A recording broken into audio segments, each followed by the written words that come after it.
Welcome back, my gardening friends. Well, let's have a tour of plot 3 as we listen to the motorbikes racing around. And this is my fruit cage. It's covered in some pond netting.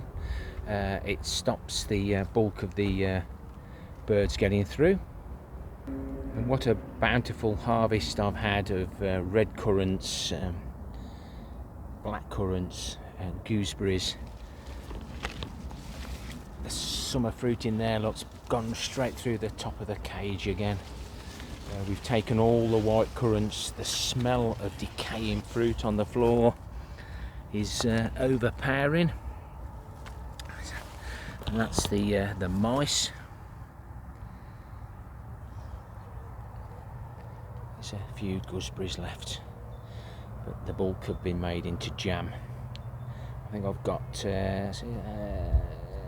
say 13 or 14 jars of jam, gooseberry and blackcurrant, and then gooseberry, blackcurrant and white currant, and then we did some gooseberry and red currant. So we're happy with what we've got. It's got to be the rain that's helped this time, but everything's coming at different stages, so we're regularly harvesting. So there's absolutely loads left, and they are still quite tart, but just give it a quick check. Excuse me. Compost the rest.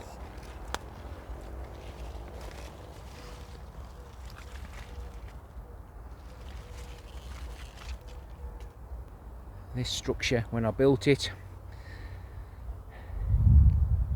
cost me about £120, and I bought some netting, so it's about £170. 1 year I actually harvested roughly £2,000 worth of just raspberries on its own, and black currants and currants, etc.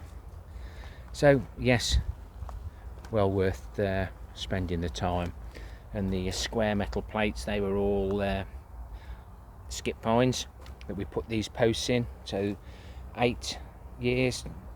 Jason will tell you how long it is, because I've been on YouTube probably 8 years, but this was all built 9 years ago, before I actually plucked up the courage to come and share everything that I do. I wish I could have showed you this allotment doing it and what it was like before you see my first video. I'll pop that on the end screen. And then plot 1, that was hashtag starting a new allotment, and I did every step there, which helped. So square foot gardening beds have got the lettuce in, and those carrots that we saved off an F1, we'll see what they turn out to be. These are the Jerusalem artichokes. Really pleased I got that strapping up, and all the seed pods there. No doubt they'll fall down everywhere again and pop up. We're saving the seed on the red onions. Another sowing there of spring onions. Try and keep this weed free, like we should do with everything. When I'm walking around, I'll just pull the odd weed out, but sometimes you'll see shortly it just gets out of hand. I put about 5 slug pellets in each of these, and look at those, doing a lot better. A few marks on that one, might be a flea beetle, but a lot better than having slugs galore. These are the whatever they were, growing in those pots. And just there we have the swift, which we replanted on the 11th of the 6th, so we took a harvest off it. Looks like that's gone over now, so I'll pull the horns out that now before I move on, and we'll do a reveal to see if we did get any, whether it's worth replanting, taking the seed, taking the potato out, just taking the big ones off it and then repotting it on. Sweet candle carrots, successional sowings up to there, and then these have just been sown as we could. And all this rain, not sure whether they've split or not, but even if they've split, they still make good eating carrots, and not so good for showing. The rats haven't found the sweet corn at the moment. We've been giving them a bit of a tap just to help ensure that all those little strings are pollinated. Each one of those goes down to each little bit of corn, and if it doesn't, then the corn doesn't actually form. Some I've left the side shoots on, which are now producing the new tassels, and the ones at the front we didn't bother, so they're starting to chuck out again. But if it looks like there's 2, I'm getting 3 cobs on each one. I'm happy about that. We took the biggest of the beetroot out of here. It's perked up a bit, not looking its awful best, but it won't be long before we're pickling the rest. The curly kale, doing absolutely wonderful. Been taking all the old leaves off, composting those and taking the nice fresh ones, so it makes compost and gives us a meal. It's like Brussels sprouts, you either like it or you don't, but it's full of all those nice vitamins that will put hairs on our chest, which Mrs. K isn't too keen on. The parsnips looking great. There's a bed down there that we haven't touched, just haven't had time. It's a shame really, but they're doing okay. There's more lettuce and yellow courgette here, flying now, producing more than I can squeeze into my lunchbox. Glad I did the green one. It's nice, nice colour comparison in my lunchbox as people glare and think, well, that's nice. Walking onions have been planted, and the aprea, the small ones, have been left in to carry on, and the crimson broad beans are drying out nicely now, so we'll get a harvest off those soon. This one went to seed, but I took the seed heads off, so I'll probably pull that out now. The successional sowing of Bill and Val's pongos are just started to flower now. Bountiful crop. Long beans, and I think we've got some cobra down here. Looks like the cobra already starting to grow, and even though my beans are a bit later, I've not had many that haven't set straight away. But if you do have trouble setting straight away, why not look at my 1-minute tips? I'll put that on the end screen. Hirishkusha spring onions, that's what I've been growing this year. I shall buy some more. They're getting bigger and bigger, so that's why I harvested them small. Another successional sowing there, so that's all working well. And there's a few caterpillars there. They're the only caterpillars that will stand the ragwort, which is a little bit prolific on the plot between 1 and 3. Some more lettuce down there. So, you can grow it successionally, but sometimes you can do too much, but better to have too much than very little. Still haven't had time to put my onions away, and of course the seed heads there are still growing away. There's the last of the leaf mould. This is this year's compost that we've been throwing in out of the potatoes. Some more onions there that we harvested during the season. Walking onions. There's the aprea, the elephant garlic. I'm going to get that planted soon, and then put the new silver skin onions on top. They'll be finished before the others pop up. There's no chance that these silver skin onions are going to seed, so we may as well pull those out. Looking at, perhaps I should leave them in a bit longer. They won't get wasted. We've got 2 yellow courgettes there, and in between we've got 3 cucumbers. I'm not sure whether I harvest one of these or not. Which one? That's the crystal.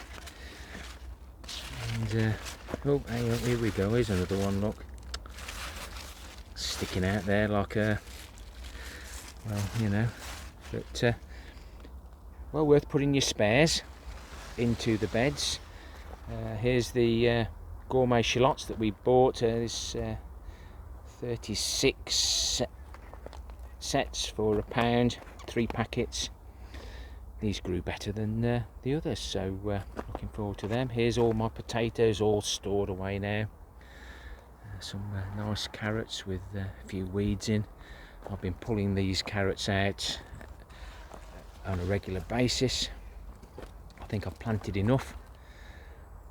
These are going a bit yellow, so they need harvesting.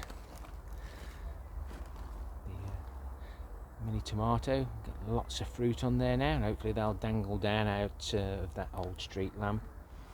And we've got a few Imur F1 melon in this one. It's growing everywhere. It looks like the ants have been busy here. Let's point the camera where I want to look in. I need to get those nets on those. They're almost ready to shed their seeds, so we want to collect them. Some more pongos. If they're too big, I'm going to leave them and save them for seed. There's the snow peas, Hendrick snow peas. Oh, there's a pod ready. Back round that side in a minute, guys. Gonna have a nibble on one of those. And we've got another melon here. Which one's this? Surely we've got a label somewhere. Let's have a little look. It's one of them. So, oh, it's furry. First time I said I was going to grow melons this year, so I have done. Growed plenty of weeds as well. The long roots are looking a bit sad, but we'll get something from them. And the one that I called Mandamoo, growing really well, but the rest look a bit sad. Never mind, always next year, as we say. These poor Alicante tomatoes that I abused, they're just not bothering growing, just producing fruit, so it feels like it's dying, so it'll produce fruit. It's the same with peppers. Couldn't get my peppers to grow one year, well, for the first year. And I said I was feeding them, watering them. Somebody said stop feeding, stop watering, they'll think they're dying and they'll produce fruit. And within 2 weeks they were producing fruit.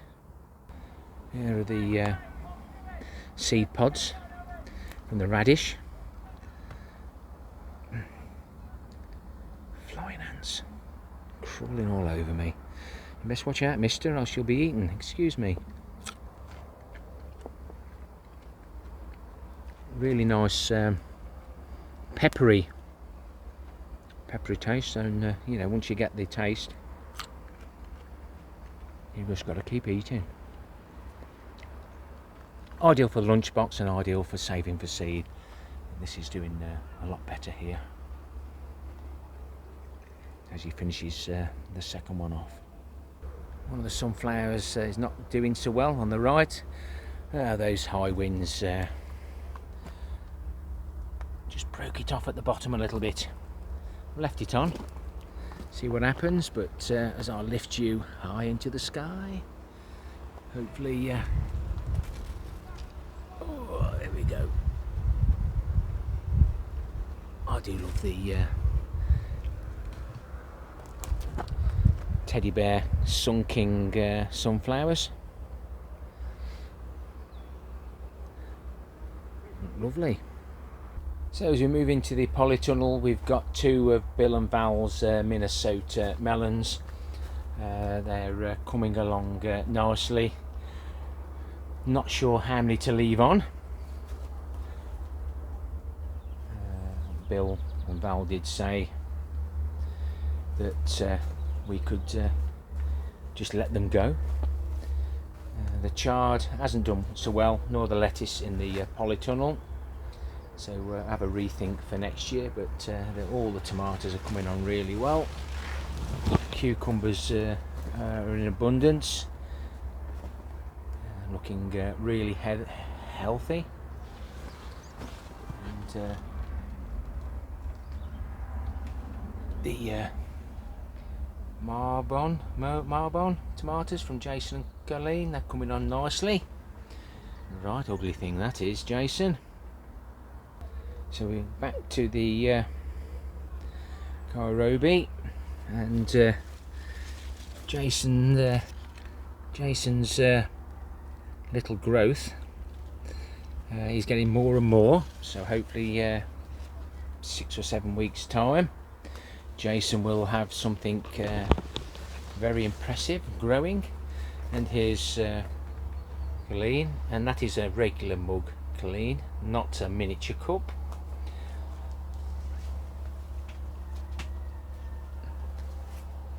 If they double in size, I'll be very happy with those. Some of the carrots poking out the ground with little things dangling out. I need to cover that up. Caterpillars have been so hard to find on these. I don't know where they go or what they do. That again, parsnip looks really good. Compare the inside to the outside. It's telepathy. I think probably one of the best cucumbers that I like to grow. But I don't just grow those. I grow other varieties as well, because you never know what might happen. Better to have more than not enough. As he looks for blossom end rot.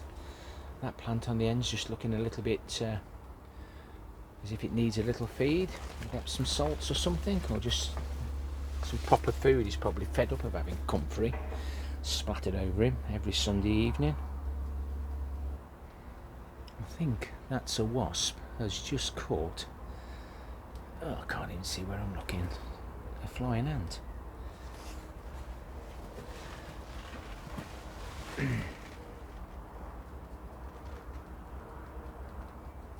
saw him, can't see because I'm looking through there. Oh, he's done something to him. Pulled his wings off.